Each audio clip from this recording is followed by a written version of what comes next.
welcome to this first episode in this series in which I introduce you to free, high-quality projects and research tools that allow you to enhance your study of both Old and New Testament.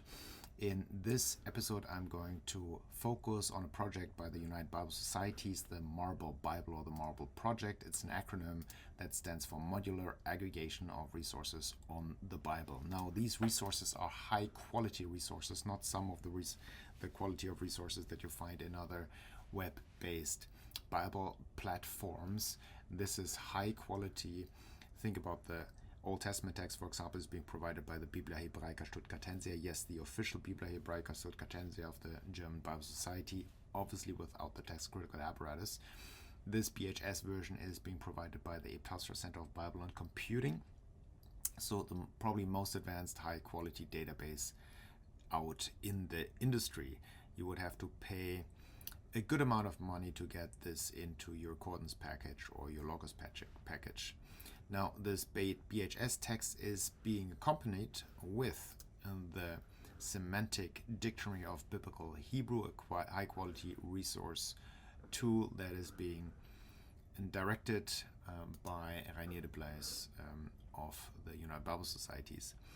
On the New Testament side, you see that we get the Greek New Testament in its UBS 5th edition. Again, this is a high-quality text. This is not a simple GNT, Tischendorf-based text or Mehrheits-based text or SBL-GNT type of text. This is the high-quality GNT United Bible Society's 5th edition. It's basically identical to the Nestle Aland text, just with a smaller text critical apparatus and some other features, for example, bolted fonts for Old Testament quotes or the episode titles for the different episodes in the New Testament that you won't find for good justified reasons in the Nestle Aland text. So again, a high quality Greek New Testament text provided to you here for free, available on the web. This Greek New Testament is accompanied by the dictionary of the Greek New Testament based on Launida Semantic Dictionary. So again, a high quality resource that is being provided to you here. Let's go back and look up a specific text and then explore further the options that the Marble Project provides. So let's go here to, for example, Genesis chapter 1. You can see that you can increase the fonts here of the different texts, both on the right and on the left side. Now, in addition to playing with the fonts, the strong numbers are being made available in the Marble.Bible. Therefore, you can see how we are seeing the parallel equivalent word in the English translation when we hover over Hebrew words, or the reverse. When we hover over English words, we see the parallel word in the Hebrew text. Now, we can click on any word in the Hebrew text, for example, bara, and it will open a short definition of the word bara. You can further click on the word bara, and then you get the full entry that is made available by the Semantic Dictionary of Biblical Hebrew in its different types of meanings. For example, in the Kai Nifal, it has the causative action by which, the meaning of a causative action by which a deity brings to existence something that did not exist before, in short, to create. You see here a short graph representing the distribution of this specific meaning in the Old Testament. So 41 references in the Old Testament, or 85% of all bara instances carry this meaning. You can then further click on the drop-down window and get some further definitions or information about this word. What I like is that everything is hyperlinked. For example, lexical references, you can click on the 41, then you see exactly in which books these 41 occurrences appear. So, for example, if you were to click on Malachi, you see God created us. Why? You can click on the text and automatically brings you to the verse that actually contains this word bara. Has not one God created us, baranu? Yeah. So here with the interrogative hey. did not a God, one, create us. So that's the dictionary. Let's go back here to our Genesis 1 text. Another great feature is that you can click here on the chapter analysis. It will provide you with a quick morphological analysis, very basic, of each word that appears here in the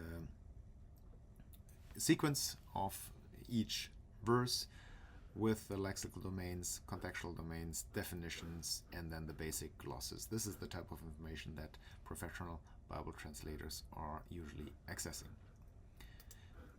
You can also go and choose the advanced display.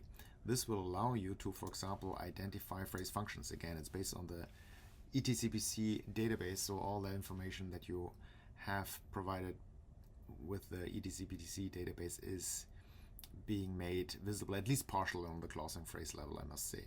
So functions and types can be shown on the phrase level. You see here, this is a predicate, this is a subject, this is a direct object. We can also show clause boundaries. You see here now, let's make this a little smaller so that you can see this better. So you see Bereshit, a prepositional phrase having the function of a time marker, or bara, a verbal phrase VP having the function of a predicate, Elohim, a noun phrase having the function of being the subject, and then Eta Shammai Be'eta Aretz, the prepositional phrase having the function of a direct object. So also syntactical information can be made available. Let's click this away again. Now, another important tool that the Marble project provides is actually a reading of the Hebrew text. So you can click here on audio, and it will start the actual reading of Genesis chapter. Hamisha Chumshe Torah, Sefer Bereshit, Parashat Bereshit. So that's chapter 1, and now we go. Bereshit bara Elohim et hashamayim ve'et haaretz, ve'haaretz hayeta tohu vavohu. So you see, you can also listen to the Old Testament being read to you. I want to show you another feature. Let's go to chapter 2, and let's just for the fun of it here, let's go to verse 7. Vaitzere Yahweh Elohim et ha'adam afar, and so on, min ha'adama. So, and it formed Yahweh God, the man of dust, right? Of dust. So let's see, we see here Yahweh in its subject phrase. We could again say, show us the function, and also provide us with the clause boundaries or clause types. So now let's go back here to our verse 7. Vaitzar Yahweh Elohim. You see, Yahweh is here the subject.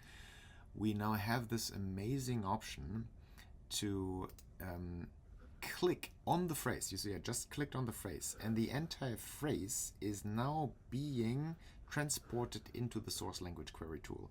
It's a very powerful query tool that's based on the MDROS query language. It's the same type of query language that you find in commercial products like Logos. It's also being found in Shebang, but now it's in a much more user-friendly way. So what you see is it basically copied the syntactical structure of Genesis 2 verse 7 into this query tool, and because we clicked on that phrase, and that phrase was the subject phrase, and that subject phrase contained Yahweh Elohim, we have the whole package here. What we now could do is we could say, find me, all the cases where Yahweh Elohim in one phrase functions as the subject, and let's define the books in which we want to have that. Genesis. Let's just narrow it down to Genesis, and we could now go and execute the query. Now the platform will take a while until it provides you with information, but here you see all the cases in which Yahweh Elohim appears as the explicit subject of a clause. You see here Yatzar, and he formed, Vaita, and he planted, Vaitzmach, and he made grow, Vaikach, and he took, Vaitzav, and he commanded, and so on. You can export your results as a CSV file for further, data processing if you wanted. You see, that's the sheet that you will get. So very handy for further data analysis. Now, you can also further manipulate this. You could say, I want this actually to appear in a clause. You can now just put the whole phrase into a clause and say, I only want Yahweh to be the subject, and I want to find all cases in which Yahweh actually performs some sort of action. So let's say the phrase function needs to be predicate. Here we go. Okay. And we want to highlight in the results the predicate. So now we are looking for all cases in which Yahweh is the subject of a certain type of action. And we are just curious what type of actions Adonai performs in the book of Genesis. So we could execute the query. And now you see that we have both Yahweh and the actual action being highlighted. Amar, Amar, Himtir, let rain, Fakat, to take care, Yireh, seeing, Berach, blessing, and so on. So you could also further specify the relation of these two phrases and say, okay, we want them in an unordered group. That means we allow for any order of these phrases in a clause. And let's specify the word. We don't now specify the lexeme because we're just curious what type of lemmas are being used. So you see Asa, Matar, Yatzar, Natat, Samach, Lakach, Tzava, Amar, and so on. And again, you could export this for the processing. So a very powerful search tool that is being provided to you here as well. What is missing is a morphological analysis. We know that the morphological analysis is actually in the ETCPC database, but I guess they have not yet implemented a way to make the morphological information visible. Okay, good.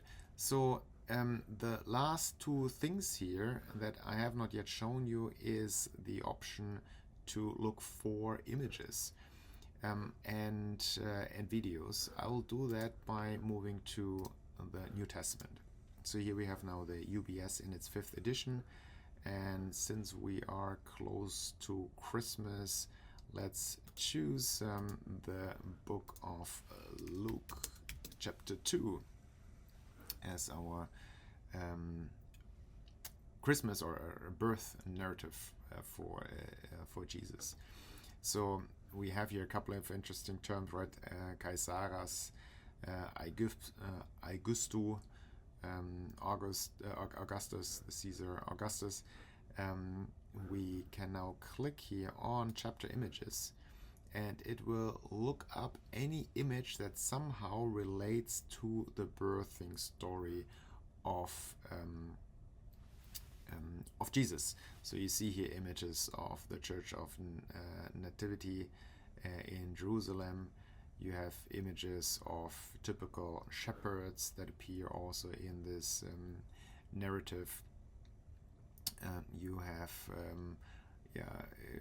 information about here Quirinius or Augustus, right? Images that you could use for sermon preparation or for Bible studies or perhaps even for your exegetical work.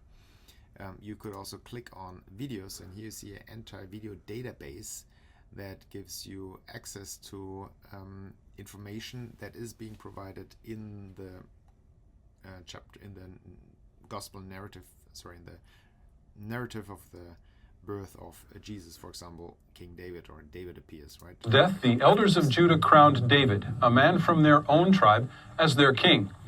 David began his reign in about 1000 BC.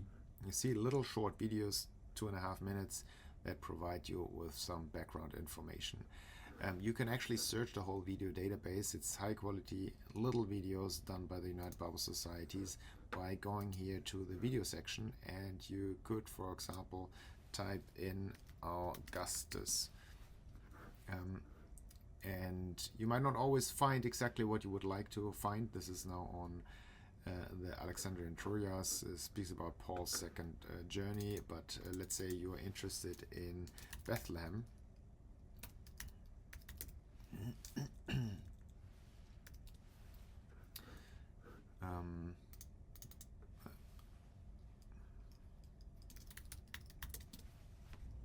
Jerusalem.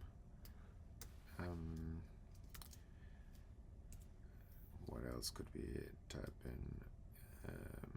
Let's say Mary. Yeah, so its search engine is definitely to be improved yet. The video database could be improved, but you have access to the video series done by the United Bible Societies, and that is great. Circumcision. Let's see. Yeah, this is the ancient Hebrew culture video. Images again can be searched as well. So we have Bethlehem.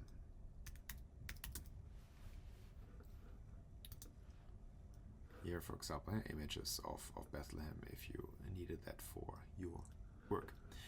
Okay, I hope this was helpful. This is the Marble project, the Marble.Bible project, a great tool, particularly that you get access to the primary sources for free, the UBS 5th edition and the PHS in their base text forms provided with the accompanied with high quality dictionaries is a great tool that can enhance, support your analysis and study of both Old and New Testament. Okay, I hope that was helpful. See you in the next episode where we are looking at the next tool that will help you, assist you in your study of the Bible. Thank you.